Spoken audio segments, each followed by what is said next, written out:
입니다. 당신들은 하나님이 죽은 사람을 살리심을 어찌하여 못 믿을 것으로 여기나이까?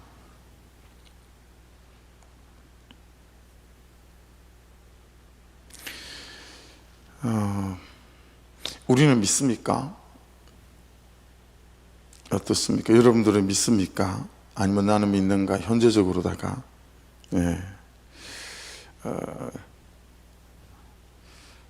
바울 사도가 믿는 것이 이것이고 믿게 된 것이 이것이고 또 못 믿었던 것이 이것입니다. 그죠? 그래서 여러분 9절부터 보시면 나도 나사렛 예수 이름을 대적하여 많은 일을 행하여야 될 줄 생각하고 스스로 생각하고 예루살렘에서 이런 일을 행하여 대상들에게 고난을 받아가지고 많은 성도를 오게 가두며 또 죽일 때 내가 찬성투표를 하였고 또 모든 회당에서 여러 번 형벌하여 강제로 모독하는 말을 하게 하고 그들에 대하여 심히 격분하여 외국 승회까지 가서 박해하였고 그일로 대상들의 고난과 위험을 받고 다메섹으로 갔나이다. 병든 열심이라고 할 수도 있고, 그렇죠? 그리고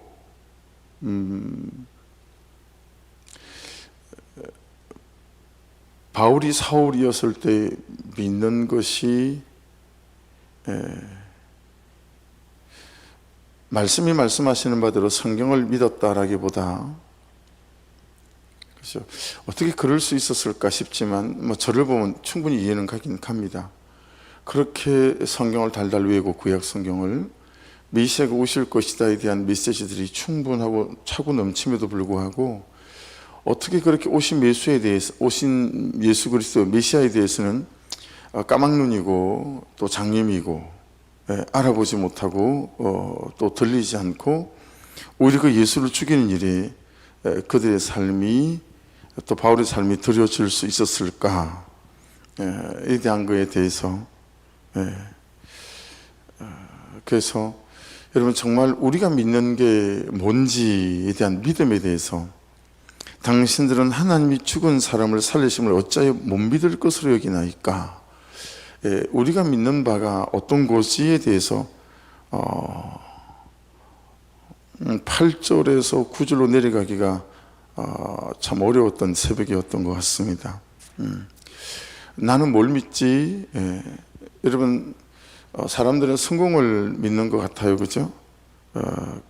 또 돈을 믿는 것 같고, 진짜 믿는 게 예수 그리스도인지 아니면 진짜 믿는 건 사실은 돈인지, 성공인지, 진짜 믿는 게 예수 그리스도인지 진짜 믿는 게 행복인지, 진짜 믿는 게 사람들의 인정인지 아니면 또 주님의 인정인지 이런 것들이 이렇게 돌아보게 되어지는 아침입니다.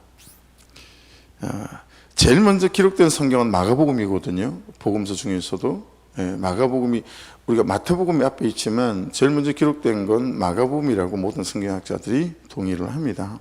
내용을 보면 그렇고요. 그래서 이 마가복음에서는 제자도에 대해서 되게 말씀을 많이 하세요. 제자도에 대해서. 근데 그 제자라는 것을 이제 마가복음 16장까지 있잖아요. 그 끝에쯤 가면 어떤 식으로 제자가 표현되어지냐면 믿음 있는 자 이렇게 표현되어져요. 그래서 마가복음은 사실은 믿음에 관한 말씀이에요. 그래서 믿음에 대해서 나오는 내용들이 많이 있어요. 마가복음 5장에는 우리가 여러분 지나왔던 12 혈루병 앓은 여인 있죠.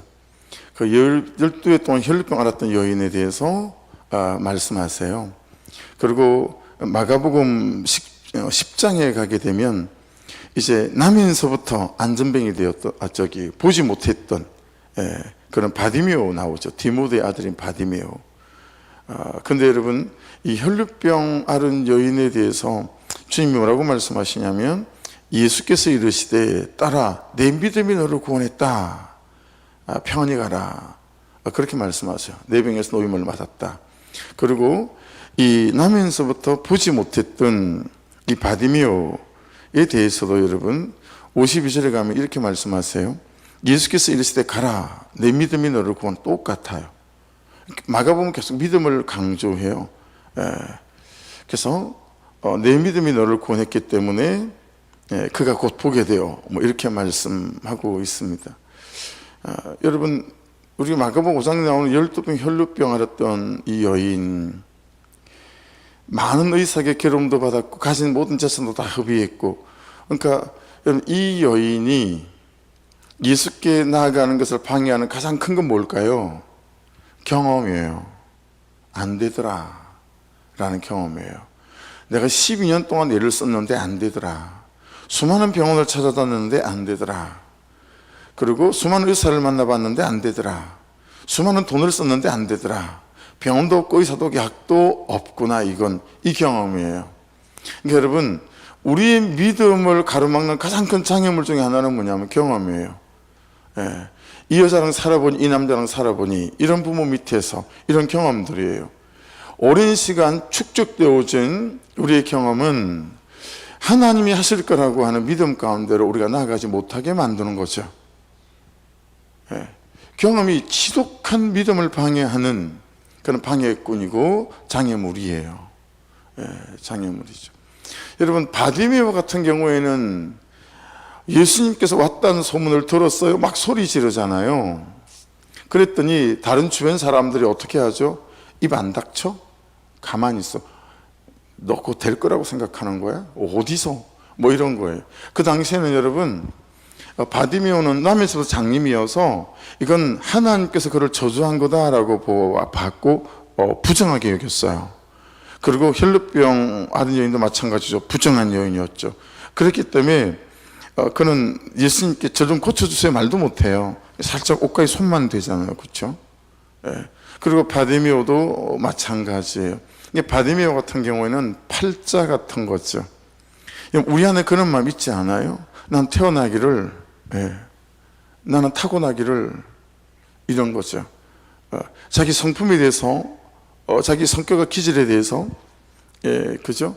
그런 생각 갖고 있는 분들 많지 않나요?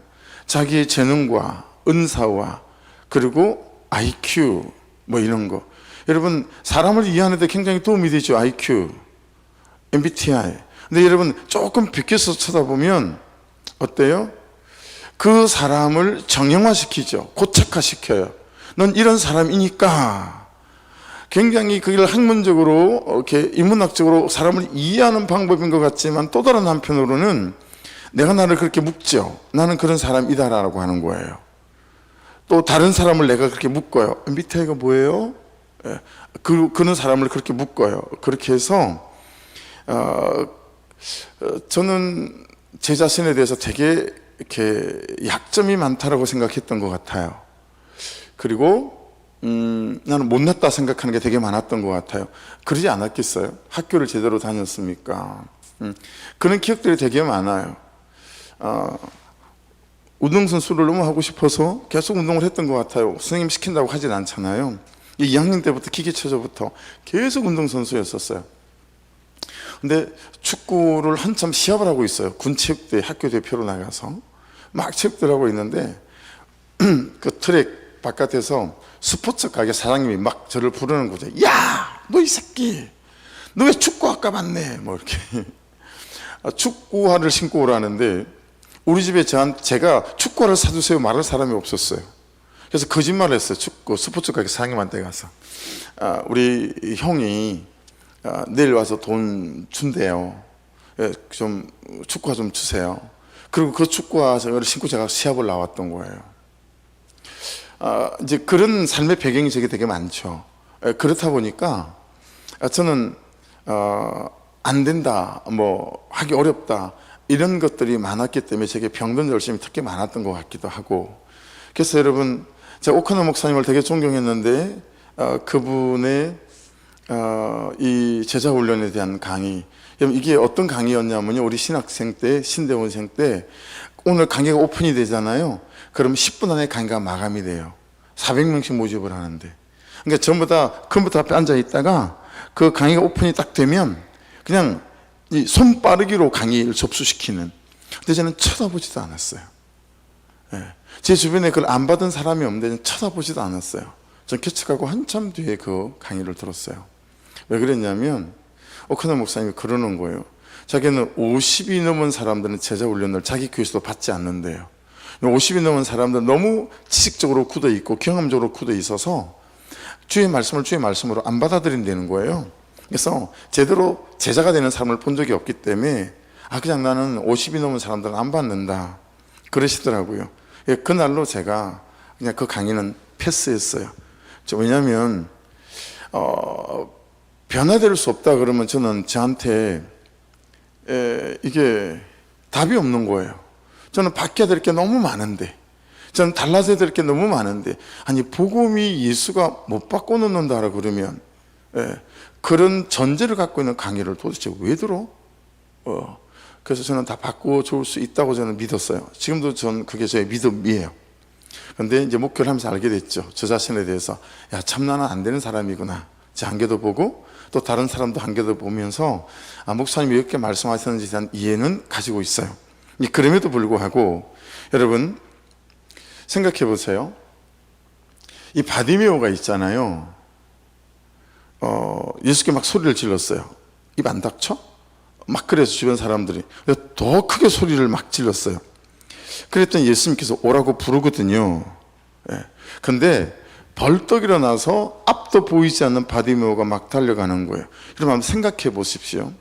앞도 보이지 않는 바디메오가 예수께로 달려갈 때 몇 번 자빠졌을까요?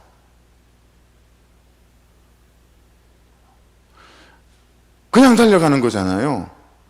그랬을 때 어떤 다른 사람에게 달려갔을 때 나 아니야 저쪽이야 그러지 않았을까요? 또 그쪽으로 달려갔더니 나 아니라니까 저쪽이야. 여러분 저는 이 바디메오가 주님까지 도착할 때까지 얼마나 많이 자빠졌을까? 얼마나 많은 사람 다른 사람에게 달려가서 나 아니라니까 그리고 또 방향을 바꿨을까? 근데 여러분 바디메오가 멈추지 않는 거예요. 멈추지 않는 거예요. 여러분 지금 제가 무슨 말씀을 하고 있냐면 당신들은 하나님이 죽은 사람을 살리심을 어찌하여 못 믿을 것을 여기나이까 라는 거예요. 믿음에 관해서 말씀하고 있는 거예요. 안 믿는 거예요. 여러분 그래서 마가복음 9장에는 유명한 게 나오죠. 변화산에 예수님께서 베드로와 요한과 야고보를 데리고 올라갔다가 내리고 왔더니 그 어간에 귀신 들린 자기 아들을 데리고 와서 제자들에게 나머지 제자들에게 좀 고쳐주십사 기도 부탁했어요. 그런데 기도했는데 안 낫는 거예요. 그리고 예수님께서 데리고 내려왔더니 19절에 대답하여 이르시되 믿음이 없는 세대여 내가 얼마나 너희와 함께 있으며 얼마나 너희에게 참으리요 그를 내게로 데려오라 하시니 그렇게 말씀하세요. 그러니까 제자들이 그랬겠죠. 예수님 안 되네요. 또 이 사람들이 예수께 제자께 데려왔는데 이 사람은 도무지 고치질 못하네요. 뭐 이랬지 않겠어요? 근데 그러면 19절 위에 예수께서 제일 먼저 어떤 모습을 보셨냐면 14절에 들어보세요. 이에 그들이 제자들에게 와서 보니 예수님하고 야고보, 요한, 베드로예요.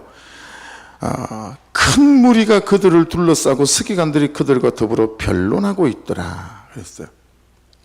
그러니까 이 기도에도 안 낫는 제자들과 데리고 온 아버지와 다른 사람들에게 둘러서서 변론하고 있더라. 여러분 이 변론은 슈테오라는 단어거든요. 논쟁하다 이런 뜻이에요. 그러니까 여러분 어떤 모습이어야 되냐면 사실은 제자들이 기도하고 있더라 이래야 되는 거잖아요. 그렇죠? 근데 그들이 회복 안 되니까 그냥 안 되나 보다 하고 논쟁하고 있었다라고 하는 거예요. 여러분 믿음은 사상이나 개념이나 관념이 아니다라고 하는 거죠. 그래서 이것들을 보면 믿음은 있잖아요. 리절리언스, 회복이라고 말해요. 회복력이죠. 회복력. 이게 리절리언스의 뜻이잖아요. 회복력 또는 회복하는 마음, 리커버링 마인드 같은 거죠. 제가 신학생 때 개척을 하면 교회 이름을 회복교회로 너무 하고 싶었어요. 근데 신학교 4학년 때 아끼는 권순달 목사님이 제일 먼저 개척을 했어요. 신학생 때. 그러면서 저한테 교회에 십자가 하나를 만들어 달라고 그랬어요. 빛이 나오는 십자가를. 그래서 제가 제일 먼저, 두 번째군요. 제 본교회 십자가를 제일 먼저 만들었던 것 같고, 진주 갈릴리 교회. 그 다음에 회복교회 십자가를 두 번째로 만든 것 같은데, 내가 하려고 했던 이름을 그 목사가 회복교회로 하는 바람에 제가 회복교회라는 이름을 쓰지는 못했는데 회복교회였었어요.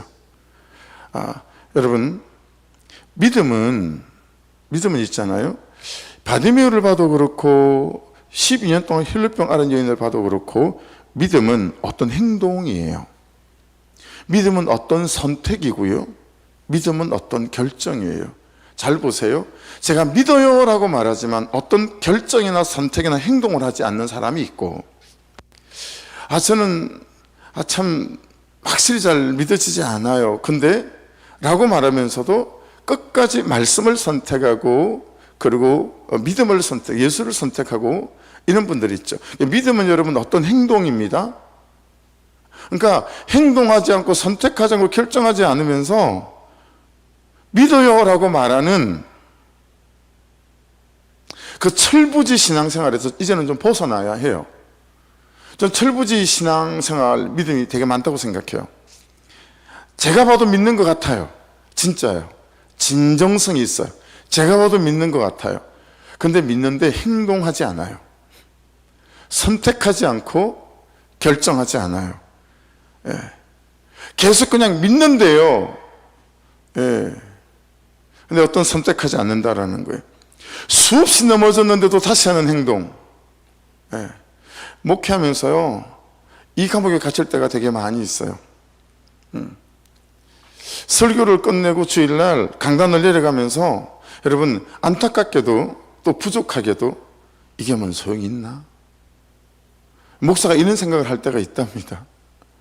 이건 목사가 아니고 이건 그냥 그죠? 설교를 끝내고 강단을 내려가면서 이게 무슨 소용이 있나? 왜 그러겠어요? 회복이 안 된 거죠. 어떤 누구에 대해 이렇게 말씀을 전하는데도 왜 그는 돌이키지 않을까? 그리고 하고 싶은 대로 할까? 내가 하는 짓이면 소용이 있겠어요, 하나님? 이런 마음을 한두 번은 가져보는 것 같아요. 한두 번은. 그러니까 여러분, 이 바디메오처럼 수없이 넘어졌는데도 다시 예수를 선택하는 거예요. 그게 믿음이에요. 여러분 12년 동안 수많은 병원을 찾아다녔어요. 안 됐어요. 근데 예수의 소문이 들렸어요. 그 경험에 이 인간은 안 되는구나. 나는 안 되는구나. 이 경험에 나를 놓지 않고 다시 예수 그리스도의 옷가에 손을 대는 거. 이게 믿음이에요. 수없는 실패 뒤에 다시 하는 결정. 수없이 열매가 없었음에도 불구하고 다시 해보는 선택. 이게 믿음인 거예요. 그렇죠? 여러분, 방법을 바꾸려고 논쟁했어요. 방법이 잘못된 것처럼 논쟁했어요. 아니요, 그게 아니에요. 방법이 잘못된 게 아니고요, 예수를 믿는 믿음이 없었던 거예요. 그분께 나아가는 믿음, 그 한 영혼을 붙잡고 씨름하는 믿음. 그렇죠? 전 그거라고 생각해요. 저 자신을 보면서. 그래서 여러분 9절 위에 이렇게 소제목을 달았어요. 9절 위에 이건 다 달라요. 예수님을 만나고 이 9절 위에는 살아온 삶이죠. 지금 사도 바울은 전 이런 삶을 살았었습니다. 찬송 축배도 하고요, 예수 믿는 사람 다 잡아 죽이고요. 이건 다 달라요. 그죠? 좀 약간 깊이가 다를 수 있긴 하지만 다 달라요. 다 다르지만 다 똑같아요. 다 그렇게 살았어요. 자, 13절 위에도 이렇게 소제목을 달았어요. 이것도 다 달라요. 예수를 만나는 것도 다 달라요. 그렇지 않나요? 자, 이렇게도 만나고 저렇게도 만나고 요렇게도 만나고 다 달라요. 그리스도의 복음을 듣는 것도 경우가 다 다르죠. 자, 16절 위에는 이렇게 제가 소제목을 달았어요. 그런데 이것은 다 같아요. 이것도 다르고 저것도 달라요. 그런데 16절 위에 그런데 이것은 다 같아요. 그게 뭐예요? 나에 대한 부르심. 이건 다 같아요. 여러분 16절에 보면 내가 너를 내 종과 정인을 삼으려고 한다. 여러분 이게 오늘 큐티 책에 있는 제목이죠. 다 달라요. 우리가 살아온 게 달라요. 부르심도 달라요. 부르실 때. 근데 우리의 부르심은 똑같아요. 저와 여러분을 종과 증인으로 삼으신 거죠. 여러분, 종에게 필요한 거, 하나님의 종에게, 그리고 하나님의 증인에게 필요한 건 믿음이에요. 행동하는 믿음, 선택하는 믿음, 결정하는 믿음인 거죠. 예. 그래서 18절까지 말씀하세요.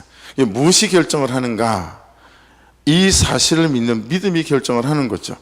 인생은요, 이 사실을 믿는 믿음이 결정합니다. 그래서 여러분, 오늘의 키벌스 22절을 가보십시오. 하나님의 도우심을 받아 내가 오늘까지, 밑줄입니다. 하나님의 도우심을 받아 내가 오늘까지. 어제 읽어드렸던 고린도후서 11장 기억하세요? 여러분, 그 얘기 뭐예요? 난 계속 예수를 선택했다, 그 얘기잖아요. 난 계속 예수를 믿었다, 난 계속 행동했다, 그 뜻인 거잖아요. 얼마나 포기할 기회가 많았느냐라는 거예요. 바울 사도에게 40에 한 번 감암매를 여러분 5번이나 맞았대요. 여러분, 왜 40대를 안 때리고 30대면 39대만 때릴까요? 40대를 때리다가 사람들이 많이 죽었어요. 그래서 40에 감암매 한 번 39대까지만 때리는 거예요. 우리나라 조선시대도 여러분 이 엉덩이 때리는 거 있잖아요. 예. 이걸 여러분 40대 넘어가면 사람이 죽는 일이 허다했다는 100대 때리고 이러면, 예. 여러분, 얼마나 포기하기에 세웠을까요? 그죠? 여러분들은 신앙생활 하면서 포기할 만한 때가 있지 않나요? 목회하면서요, 예. 진짜 포기할 만한 때가 한두 번 아니죠. 예. 이 믿음이 회복이 안 되는 거예요. 그 사람에 대한 믿음이 회복이 안 되고, 이 현실에 대한 믿음이 회복이 안 돼. 회복력이 없는 거예요. 예. 그래서 여러분, 다시 말씀드릴게요. 진짜 믿음은 리졸리언스 같아요. 회복력. 다시 하나님을 바라보는 거죠. 가룟 유다, 예수님 팔아먹고, 그죠? 회복이 안 돼요. 자기 자신에 대한 자책, 정죄감, 죄책감. 그래서 자기가 자신을 죽이지 않습니까? 여러분, 믿음은 회복력이에요. 예, 그것을 위해서 기도하고 주를 찾아야 합니다. 그 사람에 대한 회복이 안 되잖아요. 제가 생각해 봤어요, 새벽에. 난 뭐가 잘 회복력이 없지? 일에 대한 회복력은 저는 차고 넘쳐요. 안 되는 게 어딨어. 그런 게 아직도 제 안에 남아있죠. 근데 여러분, 사람에 대해서 잘 회복이 되지 않는 것 같아요. 사람에 대해서. 그래서 제 마음 한켠에 아직도 제 마음에 가둬놓고 있는 사람들이 있어요. 넌 좀 용서가 안 되는데, 넌 좀 시간이 필요할 것 같아, 너 이놈 새끼. 이런 사람이 제 마음의 감옥에 몇 사람이 있고, 어떤 때는 내보내고 또 다른 사람을 또 그 감옥에다 또 가둬요. 어떠세요? 예. 전 다른 것에 대해서는 회복력이 참 강한 것 같은데, 사람에 대해서 회복력이 참 더딘 것 같아요. 이거 문제 아닐까요? 목사의 삶에서. 여러분, 한번 묵상해 보시고 적용해 보십시오. 남편에 대해서 회복력이 없죠. 아내에 대해서 회복력이 없죠.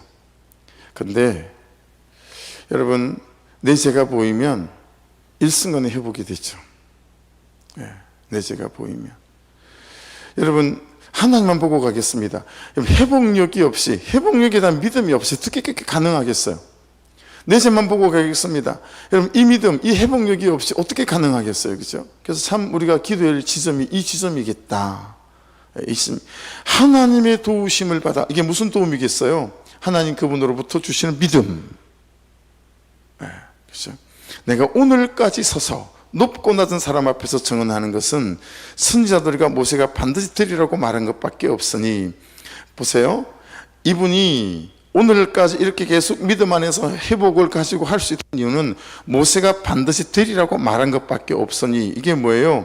이걸 우리가 여러분 팩트라고 합니다. 사실. 그렇죠? 그러니까 사실에 실려 있는 믿음이 있고, 감정과 현실과 상황에 실려 있는 믿음이 있죠. 그렇죠? 그래서 한 번씩 말씀드리잖아요. 필링과 페이스와 그리고 팩트가 있다. F로 시작되는 거잖아요. 근데 대부분의 성도들이, 그리스도인들이 필링을 제일 앞에다 놓는다. 자기의 감정에 따라 확 믿어지고, 자기의 감정에 따라 막 헌신하다가 감정이 사그라들면 없어요, 다른 게. 근데 그렇게 신앙생활을 하면 안 되고, 제일 앞에 있는 기관차는 팩터여야 한다. 바울 사도가 그거예요. 팩트를 사실을 제일 앞에다 놓고, 그죠? 예수가 부활하셨다는 사실, 그 다음에 그 사실을 믿는 믿음을 두 번째 놓고, 그리고 필링, 우리의 감정이 따라오는 거여야 되는데 우리는 거꾸로 내 감정을 앞에다 놓는 거예요. 감정이 뒤틀리면 모든 게 다, 그리고 이 감정이 욕구와 다 있기 때문에, 정욕과 다 있기 때문에 우리가 너무 자주 흔들리는 거죠. 그래서 여러분, 저는 이랬으면 좋겠어요. 저와 여러분이 내가 하나님의 도우심을 받아 내가 오늘까지 이 사람을 사랑하고, 내가 하나님의 도우심을 받아 내가 오늘까지 이 사람을 참아내고, 내가 하나님의 도우심을 받아 내가 오늘까지 내가 살아계신 하나님만 바라보고 갑니다 라고, 여러분 그 믿는 선택과 행동과 결정 속에 하나님이 일하셔서 그 사람 속에, 그리고 이 현실 속에 일하시는 하나님의 능력이 드러나게 될 줄 믿습니다. 다 똑같다니까요. 다 다르다니까요. 정도의 차이지 여러분. 하지만 이 하나님의 역사가 우리 가운데 있다라고 하는 이 사실을 온전히 믿고, 저와 여러분이 오늘도 믿음의 선택과 믿음의 행동과 믿음의 결정들을 통해서 다시 일어날 수 있기를 주의 이름으로 축복합니다. 기도하겠습니다. 이 시간 기도할 때는 그렇게 기도했으면 좋겠어. 하나님, 새 마음을 부어 주시옵소서라는 기도하고 싶습니다. 새 마음, 아버지, 이 현실에 대한, 나 자신에 대한, 그 사람에 대한 새 마음을 부어 주옵소서. 그래서 여러분, 제가 어떻게 해석하죠? 고린도서 5장 17절, 이전 것은 지나갔으니 보라 새 것이 되었도다. 그 제가 어떻게 해석하죠? 보라, 하늘도 새 땅이고 땅도 새 땅이고 날도 새 날이고 나도 새 사람이다, 이거잖아요. 그렇죠? 그런데 거기에 하나 더 더하여 그도 새 사람이 될 줄 믿는 그 믿음으로 하나님에 의해서 말이죠. 그래서 하나님, 이 새벽에 좀 새 마음을 부어 주옵소서. 더불어서 하나님을 믿는 믿음으로 참으로 기도할 줄 아는 선택을 하게 하소. 목사가 성도들 한 사람 한 사람 놓고 기도하느라 목이 쉬어져 가고, 참 믿는 아내가 믿지 않는 남편과 자녀들을 위하여 기도하느라 목이 쉬어져가는 기도의 선택, 섬김의 선택, 받아내는 선택, 이게 믿음이라고요. 한 그런 이 두 가지를 붙잡고 이 새벽에 주의 한번 부르고 같이 기도 드리겠습니다.